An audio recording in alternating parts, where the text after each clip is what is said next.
Voilà ces images des terres de jeu et nous accueillons Tony Estanguet, un habitué du Congrès des maires. On a suivi toute l'aventure et l'aventure continue. Et Monsieur le Président du Comité d'organisation des Jeux Olympiques et Paralympiques de Paris 2024, vous êtes avec nous cet après-midi avec Perle Bouge, notre championne médaillée paralympique d'aviron en e-sport. Et c'est toujours une joie pour le Président de l'AMF, François Baroin, de les accueillir. C'est une joie, c'est un honneur, c'est un prestige et c'est déjà une action collective de l'Association des maires de France au service d'une immense cause qui est le rayonnement de la France et de ses sportifs et qui permettent aussi de faire en sorte qu'une candidature nationale, parce qu'il faut une candidature nationale, ne soit pas que la candidature d'une ville, fût-elle magnifique comme notre capitale, mais soit la candidature de la France. C'est la raison pour laquelle nous avons travaillé avec Tony Estanguet et toutes ses équipes pour imaginer un label qui puisse être un encouragement à une participation de toutes les communes de France, terre de jeu. J'imagine que Tony expliquera le succès d'ores et déjà au rendez-vous de cette opération de grande envergure, la mobilisation de tout milieu associatif, la mobilisation de tout milieu sportif, la mobilisation de toutes les collectivités locales autour de la créativité pour que cet événement soit également un élément structurant dans la durée après les Jeux pour que justement la France devienne cette nation sportive encore plus grande, encore plus forte, capable de satisfaire les besoins du public de masse pour du sport amateur et capable de produire des champions d'exception et d'excellence comme vous le fûtes tous les deux. Voilà, et Tony Estanguet, derrière chaque athlète, il y a une collectivité. Oui, bonjour à toutes et à tous, Monsieur le Premier ministre, Monsieur le Président, cher François, Mesdames et Messieurs les maires et présidents d'intercommunalités. C'est effectivement un honneur, un nouvel honneur pour Paris 2024 d'être avec vous aujourd'hui, avec Perle. On est vraiment ravis d'avoir cette opportunité. Un grand merci parce que, comme tu le disais à l'instant, c'est vrai que l'AMF a été le partenaire de ce projet depuis la première heure. Je me souviens de ce moment il y a 2 ans ici où on dévoilait cette première promotion de 500 communes labellisées Terre de Jeux 2024. Et pour nous, c'est vraiment, ça donne beaucoup de sens parce que nous, sportifs de haut niveau, on vient des 4 coins de la France, on a été formés dans des clubs, dans des communes, et on sait le rôle au quotidien que vous jouez pour permettre à ce sport français d'être ce qu'il est, qui brille tous les 4 ans à l'occasion des Jeux Olympiques et Paralympiques.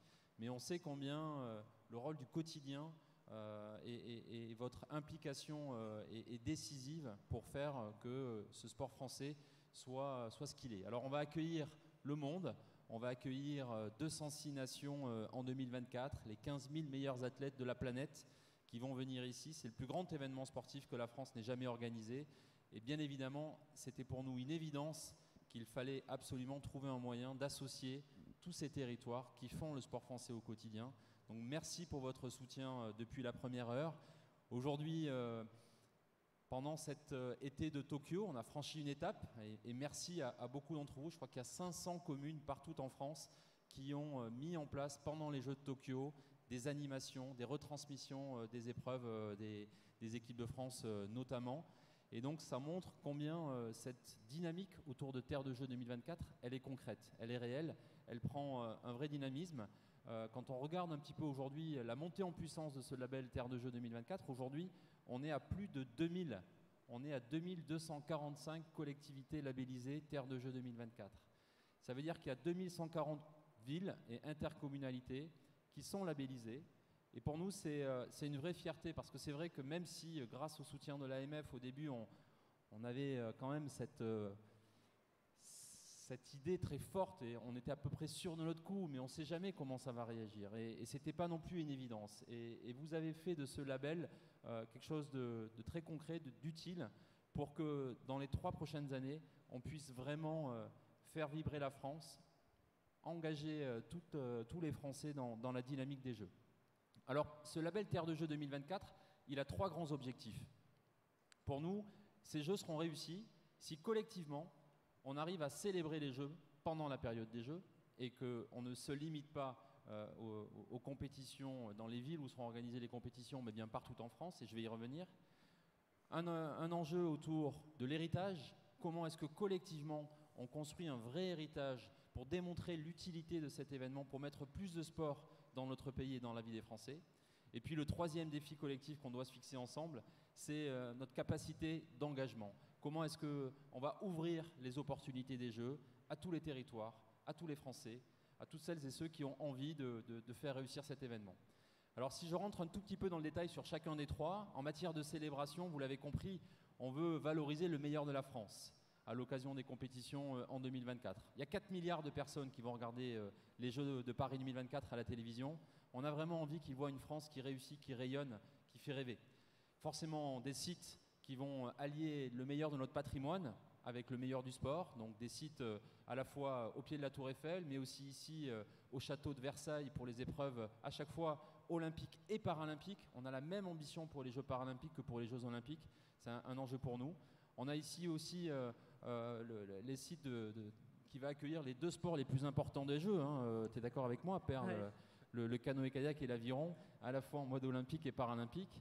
Et puis, si on élargit un tout petit peu la carte, on se rend compte que, eh bien, on va aller aussi valoriser la province avec les épreuves de voile à Marseille, mais aussi les épreuves de football à Nantes, Bordeaux, Marseille, Nice, Saint-Étienne, Lyon, et puis les épreuves de handball à Lille.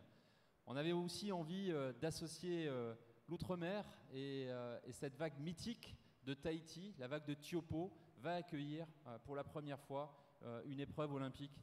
Et on est très fiers de ça. D'ailleurs, je sais qu'il y a une petite délégation de Tahiti qui est là et je voudrais vraiment les remercier pour leur implication et associer aussi tous les territoires d'outre-mer. Qui sont là. Merci d'être là. On est fiers de vous associer dans la réussite des Jeux et aussi valoriser l'ensemble des territoires d'outre-mer qui vont pouvoir, à travers le label Terre de Jeux 2024, mettre justement en valeur vos territoires. Ensuite, on se rend compte qu'au-delà des épreuves de compétition, la célébration des Jeux, elle peut prendre vie dans les territoires qui n'auront pas de compétition. On l'a vu cet été, encore une fois, ce live des Jeux avec ces villes hôtes qui vont organiser les compétitions, qui ont permis à 200 000 personnes d'assister aux compétitions de Tokyo et de s'initier à des pratiques sportives.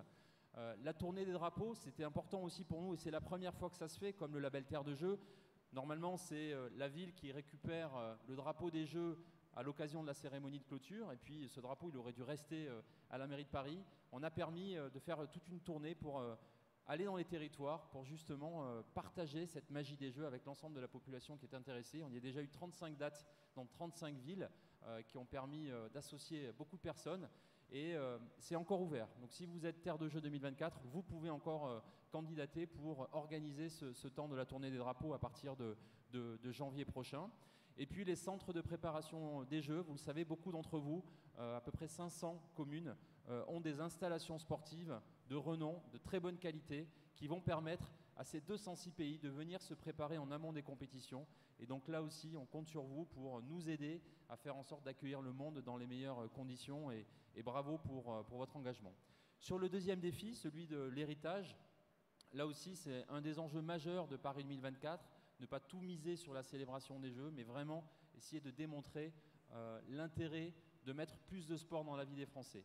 L'héritage, il n'est pas que matériel, bien sûr qu'on va essayer d'avoir un plan d'équipement sportif, et je vais y revenir, mais il est d'abord immatériel. Comment est-ce qu'on met plus de sport dans la vie des Français? On sort d'une grave crise sanitaire, on sait combien la santé est précieuse, et on sait aussi que le sport est une solution.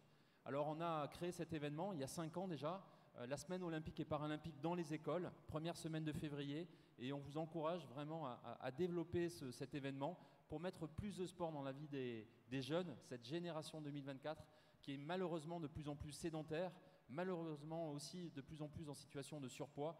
Il faut qu'on arrive à les mettre dans une pratique sportive plus assidue, avec notamment ces 30 minutes de sport par jour qu'on essaie de pousser aujourd'hui avec le ministère de l'Éducation nationale. On a quelques images, peut-être qu'on peut les regarder ensemble.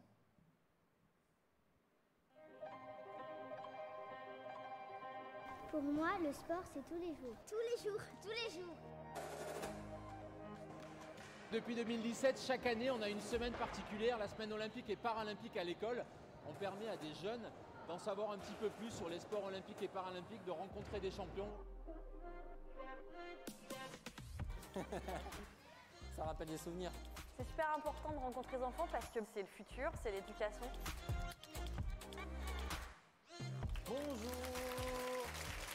savez ce que c'est la différence entre les Jeux olympiques et les Jeux paralympiques?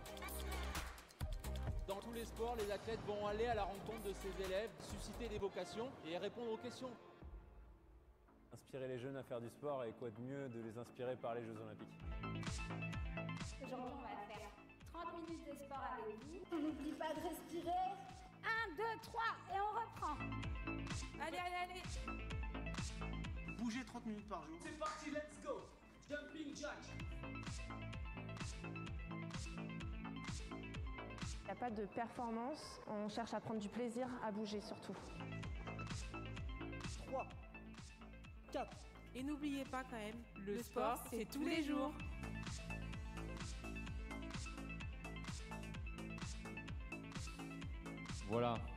Voilà pour ces quelques images sur notre semaine olympique et paralympique. La prochaine édition a lieu du 24 au 29 janvier 2022. On a été obligé de l'avancer d'une semaine parce qu'ensuite il y aura les Jeux olympiques d'hiver qui vont commencer première semaine de février. Mais c'était important pour nous vraiment de vous associer une nouvelle fois. Cette année, le thème sera sur le sport pour l'environnement et le climat, parce qu'on sait combien c'est important aussi de se mobiliser collectivement sur les changements climatiques, et que là aussi, une pratique sportive plus assidue permet aussi de réduire nos émissions. Ensuite, si j'élargis un tout petit peu à vos territoires en matière d'héritage, on a travaillé avec nos partenaires, à la fois institutionnels et privés, des opportunités pour vous, labellisé Terre de Jeux 2024. C'est la possibilité effectivement de travailler sur du design actif au cœur des villes, aménager l'espace urbain. On travaille avec l'Agence nationale de la cohésion des territoires, la NCT, et ce programme Action Cœur de Ville, qui va vous permettre effectivement de réaménager l'espace urbain pour faciliter la pratique d'une activité physique en plein centre-ville. On a aussi ces terrains sportifs de proximité avec l'Agence nationale du sport et Paris 2024 qui se mobilisent pour proposer des financements sur ces équipements sportifs de proximité. Et puis les partenaires de Paris 2024 qui sont aussi là pour accompagner ces projets. Je pense notamment à la Banque BPCE et à la Française des Jeux qui ont vraiment aujourd'hui le souhait d'investir dans ces équipements sportifs pour la pratique sportive de la population. Le troisième défi, c'est celui de l'engagement. Là aussi, il faut vraiment qu'on soit ambitieux. C'est notre défi collectif. Ces jeux seront ce qu'on va décider d'en faire collectivement. On peut vraiment, souvent, moi, ce que j'entends quand je me déplace dans les territoires, c'est ce discours « Ah, mais les jeux, c'est pour les autres.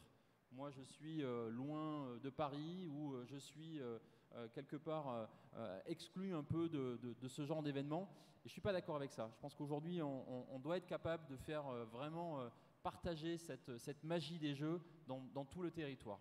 Alors si on rentre un tout petit peu dans le détail, on se rend compte là aussi qu'en matière d'engagement, on a pour nous ce programme autour du club, le Club Paris 2024, qui permet effectivement à tous les particuliers d'être connectés aux jeux. Donc c'est un espace gratuit sur notre site internet, on se connecte et on a immédiatement accès à toutes les informations en lien avec Paris 2024 pour savoir comment on devient volontaire, comment on peut trouver un emploi avec Paris 2024, comment est-ce que le temps venu, on pourra aussi vivre vraiment une expérience unique et rencontrer des athlètes, et on le fait régulièrement, des challenges pour permettre aux Françaises et aux Français de mieux connaître ces sports et ces athlètes olympiques et paralympiques. Il y a forcément un des grands symboles en matière d'engagement pour associer tout le pays avant 2024, c'est le parcours du relais de la flamme. Et là aussi, c'est un symbole qui est très fort, très important pour nous, qu'on a envie de partager avec vous. On a déjà commencé à y travailler avec François Barouin et ses équipes et l'ensemble des associations d'élus pour que ce relais, ce parcours du relais de la flamme soit une vraie opportunité de valoriser notre richesse territoriale et ce lien avec le sport. Là aussi, je crois qu'on a quelques images.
Ce relais de la flamme, c'est vrai que c'est une formidable opportunité pour notre pays. C'est un message d'unité, un message de paix. On a envie d'accueillir le monde dans de grandes conditions.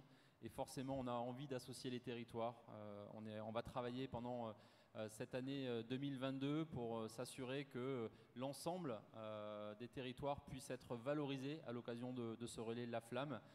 Dans les prochaines étapes, clairement, c'est travailler sur le parcours en 2022, dont on espère qu'il pourra être dévoilé en 2023. Ensuite, bien évidemment, il y aura la sélection des relayeurs. Et là aussi, on a envie d'ouvrir les opportunités pour offrir l'opportunité de porter cette flamme des Jeux à un plus grand nombre de personnes.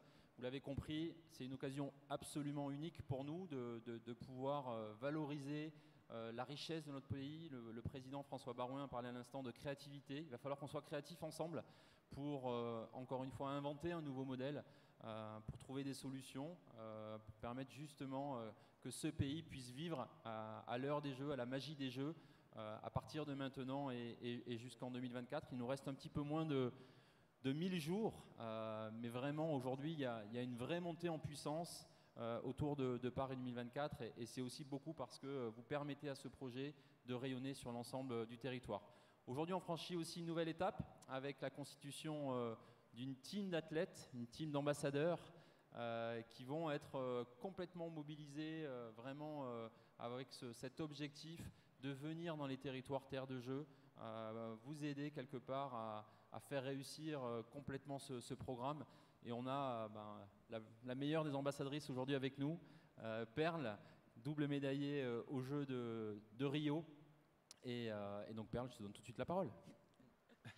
Merci Tony. Monsieur le ministre, Monsieur le Président, Mesdames, Messieurs, je vais continuer un petit peu sur la dynamique de Tony.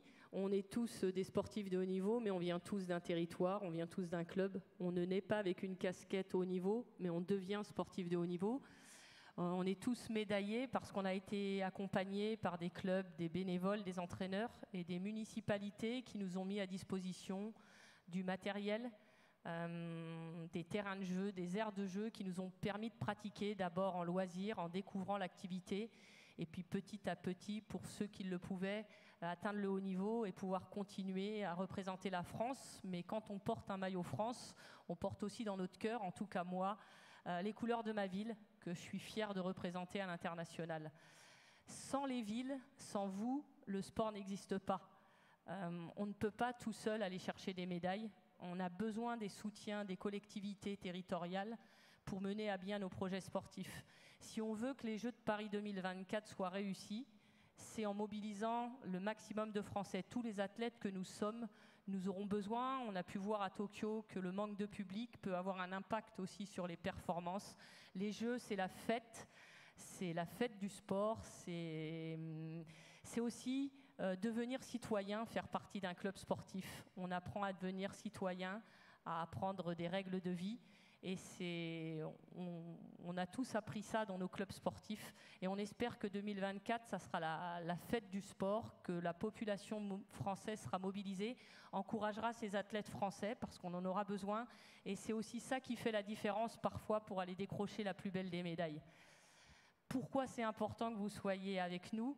C'est parce qu'on sait que déjà, il y a plein de projets sur les territoires qui sont menés, que vous êtes déjà dynamique. Et aujourd'hui, cette team d'athlètes qui vient renforcer un peu le travail que fait déjà Tony, Thierry et toute l'équipe, c'est une mixité. Vous pouvez voir 2 athlètes olympiques, 2 athlètes paralympiques, 2 hommes, 2 femmes. Damien Seguin, actuellement sur la Transat Jacques Vabre, donc qui continue à pratiquer, on le salue. Émilie Gomis, grande basketteuse d'équipe de France, Fabien Gillot, un grand nageur multimédaillé, et moi-même en para-aviron. On a envie que ces Jeux 2024 soient une réussite. On est déjà mobilisés sur nos territoires, on continuera à l'être. Donc n'hésitez pas à nous solliciter, on essaiera de répondre présent au maximum pour venir vous accompagner, vous aider à monter vos projets. Mais en tout cas, voilà, c'est le petit message que je voulais faire passer. Merci Tony. Merci beaucoup Perle et bravo. On est au terme de notre présentation, mais vous l'avez compris, vous êtes aujourd'hui un petit peu plus de 2000 communes déjà labellisées terre de jeu. Je pense qu'on peut aller beaucoup plus loin, on peut être encore plus nombreux. Les Jeux, c'est une fois tous les 100 ans. Nous, on a cette conviction très forte que le sport change les vies, qu'on a besoin aujourd'hui dans notre société des valeurs du sport pour sortir de cette crise, pour lutter contre la sédentarité, pour améliorer le lien social, permettre effectivement aussi aux personnes en situation de handicap d'être mieux intégrées, et notamment grâce à la pratique du sport. Sur toutes les notions de changement climatique, le sport a énormément aussi à apporter à notre société. Donc voilà, on est pleinement mobilisés. Ce modèle, il est à inventer, à co-construire avec vous. Donc merci vraiment, encore une fois, à tous les territoires et à l'AMF pour son soutien, et comptez sur notre énergie pour aller de l'avant. Merci.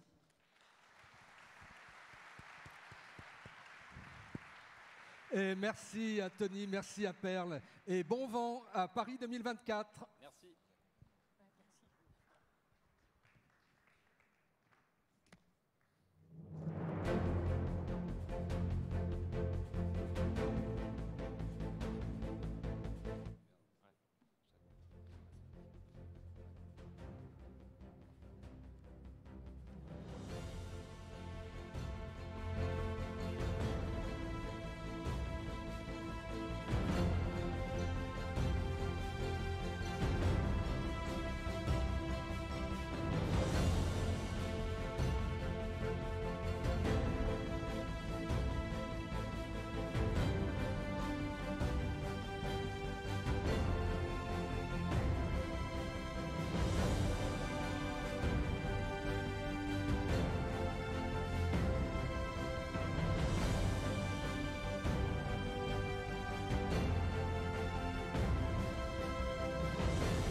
Voilà, et nous